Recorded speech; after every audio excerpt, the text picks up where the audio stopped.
everyone, it's Adele from REEP. Today we're going to be doing some summer solstice weaving to create this lovely design to hang in our homes.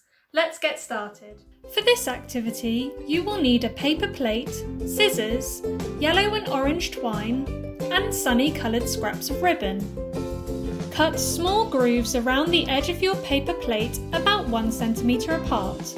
This will form the frame for you to weave on.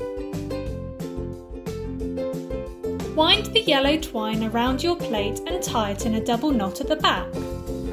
With the length still attached to the twine ball, weave the twine around the plate. The grooves will hold each piece of twine in place, just like I'm doing here.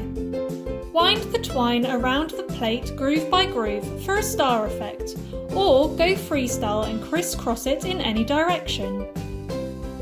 For an even more colourful design, switch to the orange twine partway through your weaving. Once you've finished weaving, tie ribbons onto the twine at the bottom of your design so that they hang down, just like I'm doing here. Finally, tie a length of twine at the top of your design so that you can hang your solstice weaving in a window for everyone to enjoy. I hope you have lots of fun learning more about the summer solstice this week and doing some beautiful weaving. Make sure to share your creations with REEP by tagging us on Instagram and Facebook. Bye!